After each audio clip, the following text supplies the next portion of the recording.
بسم اللہ الرحمن الرحیم۔ صحیح بخاری احادیث نمبر 6۔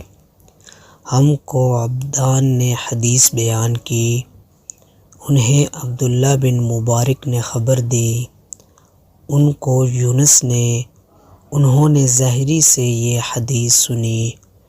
دوسری سند یہ ہے کہ ہم سے بشر بن محمد نے یہ حدیث بیان کی، ان سے عبداللہ بن مبارک نے، ان سے یونس اور معمر دونوں نے، ان دونوں نے زہری سے روایت کی۔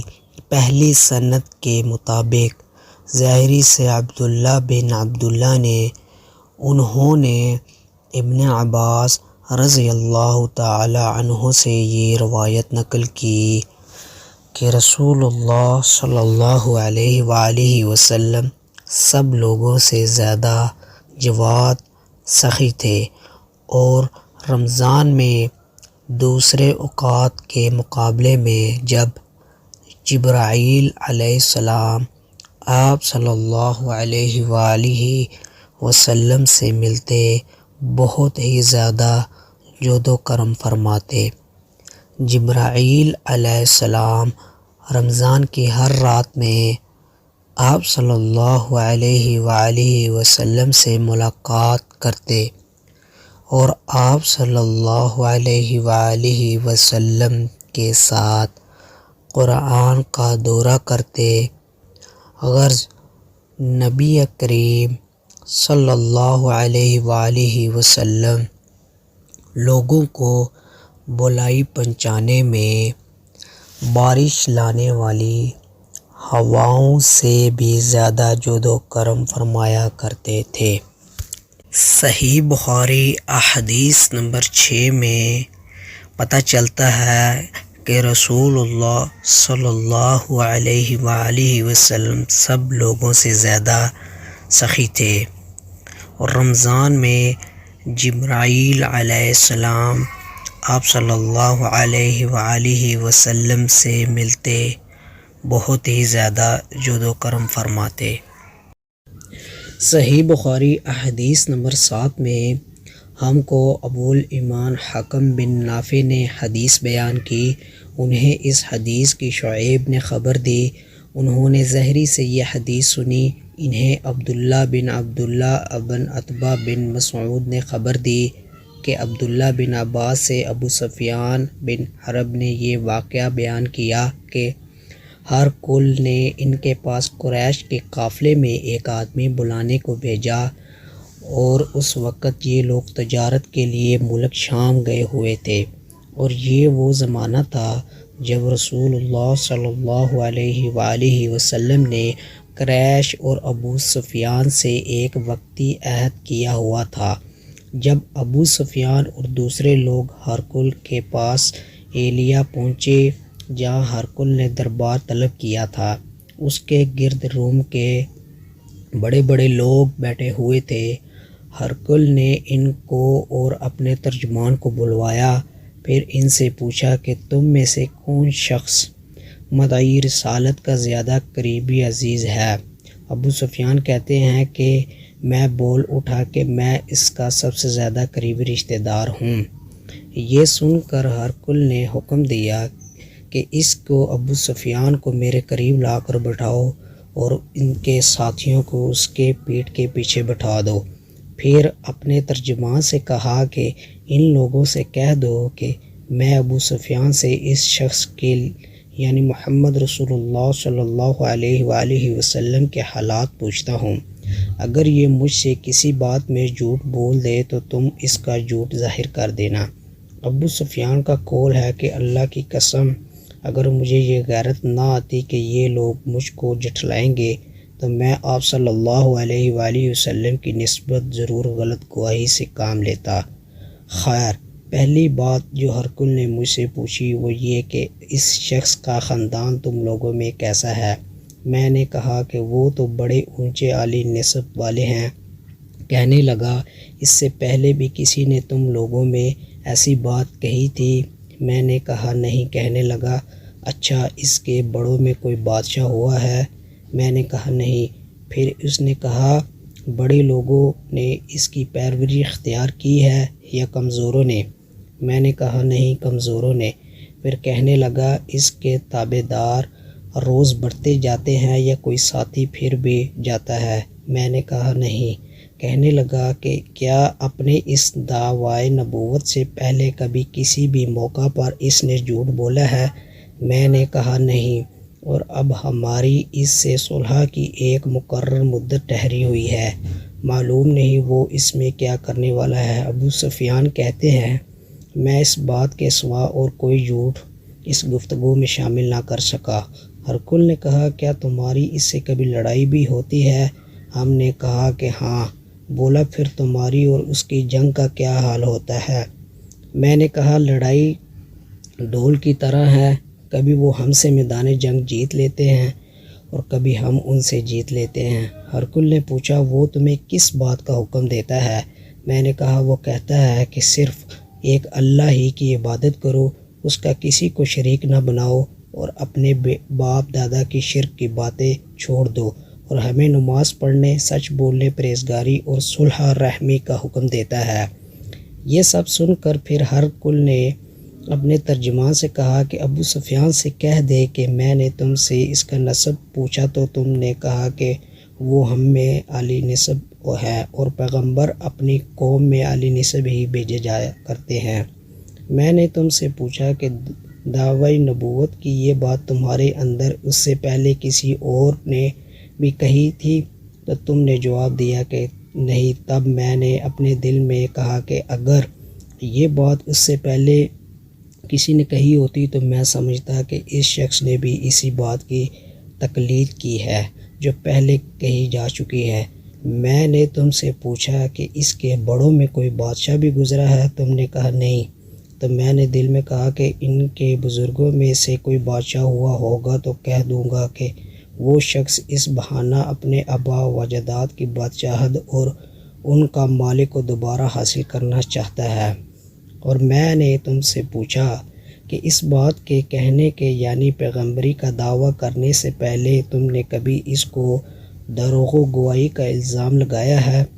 تم نے کہا کہ نہیں۔ تو میں نے سمجھ لیا کہ جو شخص آدمیوں کے ساتھ دروغ گوئی سے بچے وہ اللہ کے بارے میں کیسے جھوٹی بات کہہ سکتا ہے۔ اور میں نے تم سے پوچھا کہ بڑے لوگ اس کے پیرو ہوتے ہیں یا کمزور آدمی؟ تم نے کہا کہ کمزور نے ہی اس کی تباہ کی ہے۔ تو دراصل یہی لوگ پیغمبروں کے متبعین ہوتے ہیں۔ اور میں نے تو تم سے پوچھا کہ اس کے ساتھی بڑھ رہے ہیں یا کم ہو رہے ہیں؟ تم نے کہا کہ وہ بڑھ رہے ہیں، اور ایمان کی کیفیت یہی ہوتی ہے حتیٰ کہ وہ کامل ہو جاتا ہے۔ اور میں نے تم سے پوچھا کہ آیا کوئی شخص اس کے دین سے ناخوش ہو کر مرتد بھی ہو جاتا ہے؟ تم نے کہا نہیں۔ تو ایمان کی خاصیت بھی یہی ہے، جن کے دلوں میں اس کی مسرت رچ بس جائے وہ اس سے لوٹا نہیں کرتے۔ اور میں نے تم سے پوچھا کہ آیا وہ کبھی عہد شکنی کرتے ہیں؟ تم نے کہا نہیں۔ پیغمبروں کا یہی حال ہوتا ہے، وہ عہد کی خلاف ورزی نہیں کرتے۔ میں نے تم سے کہا کہ وہ تم سے کس چیز کے لیے کہتے ہیں؟ تم نے کہا کہ وہ ہمیں حکم دیتے ہیں کہ اللہ کی عبادت کرو، اس کے ساتھ شریک کسی کو نہ ٹھہراؤ، اور تمہیں بتوں کی پرستش سے روکتے ہیں، سچ بولنے اور پرہیزگاری کا حکم دیتے ہیں۔ لہٰذا اگر یہ باتیں جو تم سے کہہ رہے ہیں سچ ہے تو عنقریب وہ اس جگہ کا مالک ہو جائے گا کہ جہاں میرے یہ دونوں پاؤں میں مجھے معلوم تھا کہ وہ پیغمبر آنے والا ہے، مگر مجھے یہ معلوم نہ تھا کہ وہ تمہارے اندر ہوگا۔ اگر میں جانتا کہ اس تک پہنچ سکوں گا تو اس سے ملنے کے لیے ہر تکلیف گوار کرتا۔ اگر میں اس کے پاس ہوتا تو اس کے پاؤں دھوتا۔ ہرقل نے رسول اللہ صلی اللہ علیہ وآلہ وسلم وہ خط منگایا جو آپ نے وحیہ کلبی رضی اللہ تعالیٰ عنہ کے ذریعے حاکم بصری کے پاس بھیجا تھا، اور اس نے وہ ہرقل کے پاس بھیج دیا تھا۔ پھر اس کو پڑھا تو اس میں لکھا تھا، اللہ کے نام کے ساتھ جو نہایت مہربان اور رحم والا ہے۔ اللہ کے بندے اور اس کے پیغمبر رسول اللہ صلی اللہ علیہ وآلہ وسلم کی طرف سے یہ خط ہے۔ شاہ روم کے لیے ہے، اس شخص پر سلام ہو جو ہدایت کی پیروی کرے۔ اس کے بعد میں آپ کے سامنے دعوت اسلام پیش کرتا ہوں۔ اگر آپ اسلام لے آئیں گے تو دین و دنیا میں سلامتی نصب ہوگی، اللہ آپ کو دوہرا ثواب دے گا، اور اگر آپ میری دعوت سے روگردانی کریں گے تو آپ کی رعایا کا گناہ بھی آپ پر ہی ہوگا۔ اور اہل کتاب، ایک ایسی بات پر آ جاؤ جو ہمارے اور تمہارے درمیان یکساں ہے، وہ یہ کہ ہم اللہ کے سوا کسی کی عبادت نہ کریں اور کسی کو اس کا شریک نہ ٹھہرائیں، اور نہ ہم میں سے کوئی اللہ کے سوا اپنا رب بنائے۔ پھر اگر وہ اہل کتاب منہ پھیر لیں تو تم ان سے کہہ دو کہ ہم تو ایک اللہ کے اطاعت گزار ہیں۔ ابو سفیان کہتے ہیں، جب ہرقل نے جو کچھ کہنا تھا کہہ دیا اور خط پڑھ کر فارغ ہوا تو اس کے ارد گرد بہت شور و غوغا ہوا، بہت سی آوازیں اٹھی اور ہمیں باہر نکال دیا گیا۔ تب میں نے اپنے ساتھیوں سے کہا کہ ابو قشبہ کے بیٹے نبی کریم صلی اللہ علیہ وآلہ وسلم کا معاملہ تو بہت بڑھ گیا، اس سے بنی اصفر کا بادشاہ بھی ڈرتا ہے۔ مجھے اس وقت سے اس بات کا یقین ہو گیا کہ نبی کریم صلی اللہ علیہ وآلہ وسلم عنقریب غالب ہو کر رہیں گے، حتیٰ کہ اللہ نے مجھے مسلمان کر دیا۔ ابن نطور ایلیاء کا حکم ہرقل کا مصاحب اور شام کے نصاری کا لاٹ پادری بیان کرتا تھا کہ ہرقل جب ایلیاء آیا ایک دن صبح کو پریشان اٹھا تو اس کے درباریوں نے دریافت کیا کہ آج ہم آپ کی حالت بدلی ہوئی پاتے۔ ابن نطور کا بیان ہے کہ ہرقل نجومی تھا، علم نجوم میں وہ پوری مہارت رکھتا تھا۔ اس نے اپنے ہم نشینوں کو بتایا کہ میں نے آج رات ستاروں پر نظر ڈالی تو دیکھا کہ ختنہ کرنے والوں کا بادشاہ ہمارے ملک پر غالب آ گیا ہے۔ اس زمانے میں کون لوگ ختنہ کرتے تھے؟ انہوں نے کہا کہ یہود کے سوا کوئی ختنہ نہیں کرتا، سوا ان کی وجہ سے پریشان نہ ہو۔ سلطنت کے تمام شہروں میں یہ حکم لکھ کر بھیجیے کہ وہاں جتنے یہودی ہوں سب قتل کر دیے جائیں۔ وہ لوگ انہی باتوں میں مشغول تھے کہ ہرقل کے پاس ایک آدمی لایا گیا جسے شاہ غسان نے بھیجا تھا۔ اس نے رسول اللہ صلی اللہ علیہ وآلہ وسلم کے حالات بیان کیے۔ جب ہرقل نے سارے حالات سن لیے تو کہا کہ جا کر دیکھو وہ ختنہ کیے ہوئے ہیں یا نہیں۔ انہوں نے اسے دیکھا تو بتلایا کہ وہ ختنہ کیا ہوا ہے۔ ہرقل نے جب اس شخص سے عرب کے بارے میں پوچھا تو اس نے بتلایا کہ وہ ختنہ کرتے ہیں۔ تب ہرقل نے کہا کہ یہ ہی محمد صلی اللہ علیہ وآلہ وسلم اس امت کے بادشاہ ہیں جو پیدا ہو چکے ہیں۔ پھر اس نے اپنے ایک دوست کو رومیہ خط لکھا اور وہ بھی علم نجوم میں ہرقل کی طرح ماہر تھا۔ پھر وہاں سے ہرقل حمص چلا گیا۔